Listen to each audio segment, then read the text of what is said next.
Mini Minerva. Providing enrichment and encouraging inquiry in a rapidly changing world. Hello, my name is Hannah, and I am a curator and art historian, and I am living and working in London.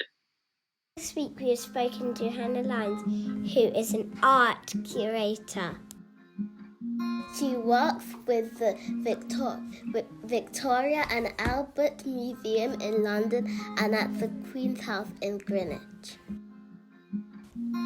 Hannah works with art created by female artists in the 7000s and 8000s. Well done. What is your job? So at the moment, I am a curator at the Victoria and Albert Museum in London, and I am an art historian who specialises in researching women artists from the late 18th and early 19th century.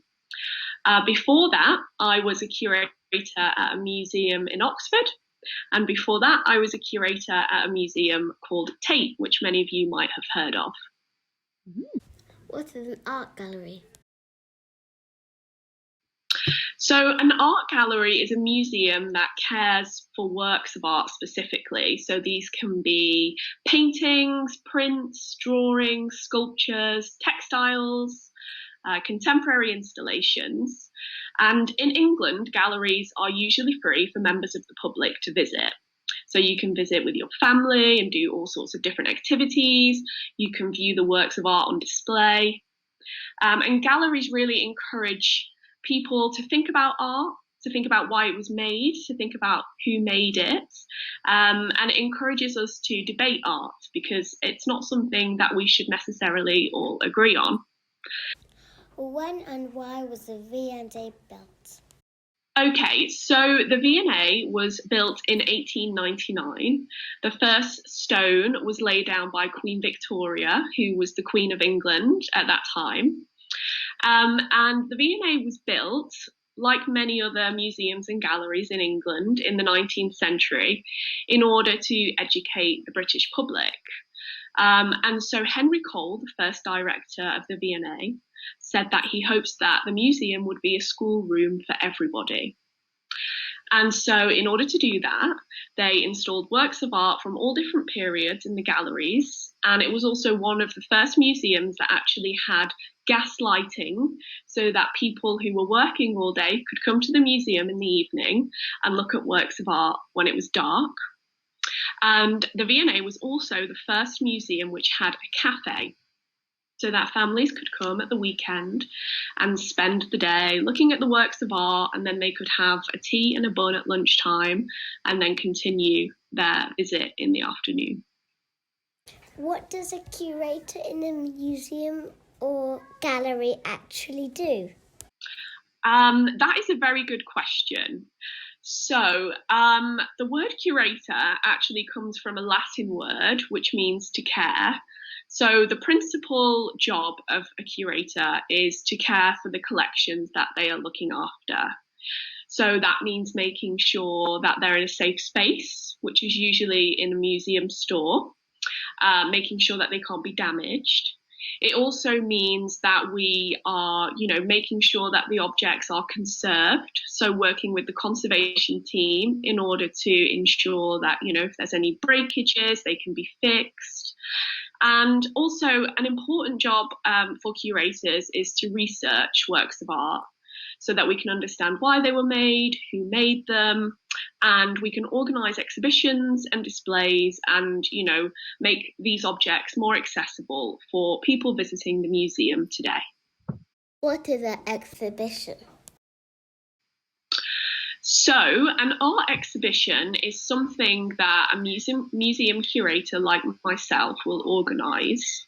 And it's a way of bringing out objects from the stores and allowing the visitor to understand these objects and centre them on a specific theme.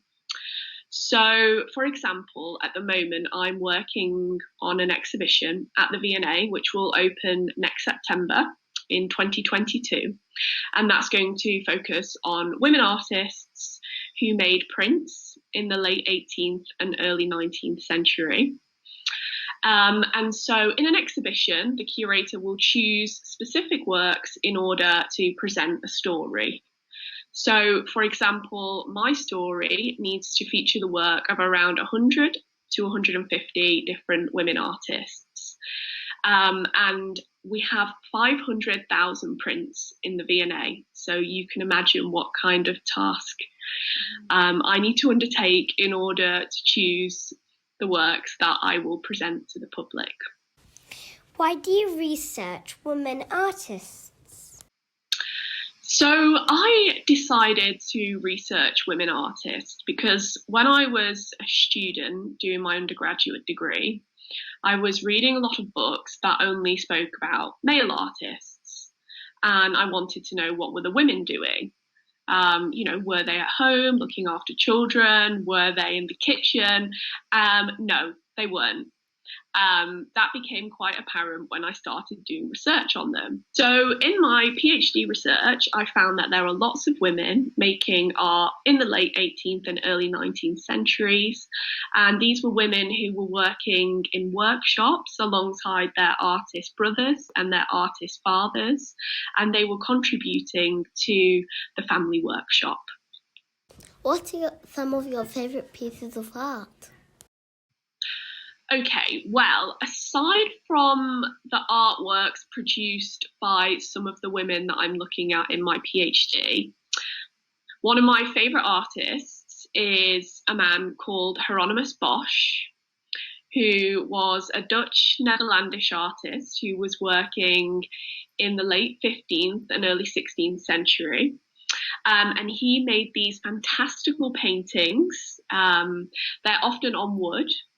And he created these scenes of heaven and hell and different interpretations of the Bible. And I first discovered his works when I went on a work trip to a museum in Spain a couple of years ago. And I saw so many people, adults and children, clustered around what looked like an altarpiece.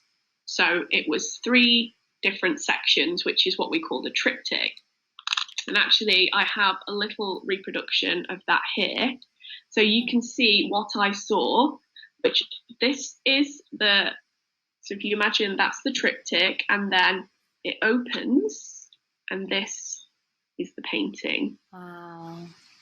And the reason I love it so much is because you can spend hours and hours and hours trying to interpret these scenes. Who to you is a bright mind?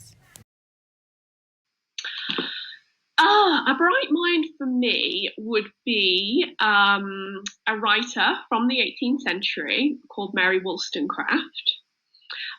She is known to many as the first feminist thinker. And you might have seen that during the summer there was a sculpture which was created by a British artist called Maggie Hambling, which has opened to much controversy in the centre of London. And to me, she's a bright mind because she was so forward thinking. She really wanted to create equal rights for women in a period where there were not many opportunities for women.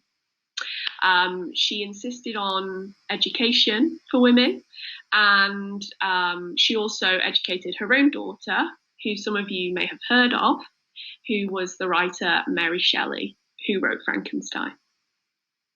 What is in your bright future? So in my bright future, I am going to be curating the exhibition on women artists, which opens at the V&A next September, which you all must come to. And I'm also going to be starting a new job at the Queen's House, which is part of the Royal Museums Greenwich. And so this is going to be a new job working as an arts curator and thinking about how we can display works in the Queen's House, which some of you may have seen next to the National Maritime Museum. And this is one of the oldest classical buildings in England. And it has a really wonderful narrative because it's the home to many queens.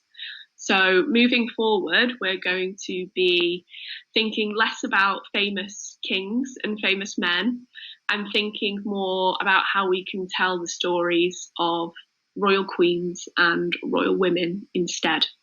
So you'll have to make a trip to Greenwich in the future. Check out the Bright Idea pages to find out more. Exhibition!